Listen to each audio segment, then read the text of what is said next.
నమస్కారం.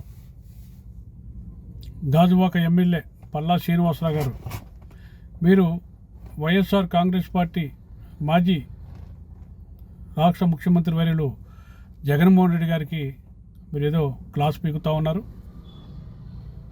ఆకాశం మీద ఉమ్మిస్తే మన ముఖాన్ని పడుతుంది. అది పరకామణిలో చోరీ జరిగింది, అదేది చిన్నది కదా, $4 $5 అన్నారని చెప్పి జగన్మోహన్ రెడ్డి గారు అన్నారని చెప్పి మీరు దాన్ని పెద్ద భూతద్దంలాగా చూపిస్తూ ఉన్నారు. రాష్ట్ర ప్రజలకు తెలుసు. మీ ప్రభుత్వం అధికారంకి వచ్చి 20 నెలల్లో ఎన్ని కోట్ల అవినీతి జరుగుతూ ఉంది మీకు తెలియదా? మేము అడుగుతూ ఉన్నాం.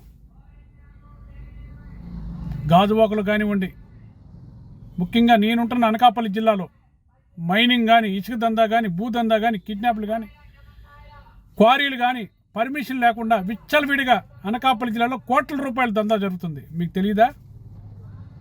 మీ మంత్రులు, మీ ఎమ్మెల్యేలు భూమి కబ్జాలు చేస్తారు, మీకు తెలియదా? మీరు పెద్ద సత్య హరిశ్చంద్రులాగా ఈరోజు జగన్మోహన్ రెడ్డి గారి గురించి మాట్లాడుతున్నారంటే పిచ్చి పరాకాష్ఠకి చేరింది మీకు. టీడీపీ వాళ్ళకి వాళ్ళు తప్పు చేశారు, ప్రజలు మీకు ఓట్లు వేశారు. మీరేం చేస్తున్నారు? రాష్ట్రాన్ని సర్వనాశనం చేసి పెడతా ఉన్నారు కాదా? లక్షల కోట్ల రూపాయలు అప్పు తెచ్చారు. ఏం చేశారు ఆ డబ్బంతా? కొద్దిగానే ఆలోచన ఉండాలండి, కొద్దిగానే బుర్ర ఉండాలా. ఒక మాజీ ముఖ్యమంత్రి మీద అనటానికి కొద్దిగానే ఆలోచన ఉండాలా. మీ పిఏ, మీ పక్కనుండే పిఏ కలెక్టర్ గారి మీద చేసి మాట్లాడే స్థాయికి ఎదిగిపోయారు. ఎవరిచ్చారు ఆ హక్కు? ఎంత ధైర్యం ఉంటే వాడికి చేస్తారు? ఒక ఐఏఎస్ ఆఫీసర్ మీద. ఐఏఎస్ అంటే తెలుసా మీ వాడికి, మీ పిఏకి? పిఏలకి అంత మర్యాద ఏంటండి మీరు ఇచ్చేది? పిఏ అంటే ఏంది? ఆయన పని ఏంటి? మీ ఫోన్లు అటెండ్ చేయటం, మీ బుక్కులు పట్టుకోవటం, మీరు చెప్పింది నోట్ చేసుకోవటం, అది పర్సనల్ పిఏ అంటే. మేము పల్లా శ్రీనివాసరావు బామ్మర్ది. ఏ రకంగా బామ్మర్ది అవుతారు మీ కాడు? ఏ రకంగా అవుతారండి? పల్లా శ్రీనివాసరావు గారు పరువు తీస్తూ ఉన్నారు మీరు. ఎవరిని ఎంతవరకు పెట్టాలో అంతవరకు పెట్టాలా? మీ పిఏ ఎన్ని భూదందాలు చేస్తున్నాడో తెలుసా? ఎన్ని కబ్జాలు చేస్తున్నాడో తెలుసా? ఎంతమంది ఆఫీసులు బెదిరిస్తున్నాడో తెలుసా? ఈరోజు ఒక ఐఏఎస్ ఆఫీసులు విలువ లేకుండా చేస్తూ ఉన్నారు. మేము అనకాపల్లి జిల్లా కలెక్టర్ గారికి వినిపించుకుంటా ఉన్నాం. మీరు 62 సంవత్సరాల ఉద్యోగం చేసే ఆఫీసులు మీరు.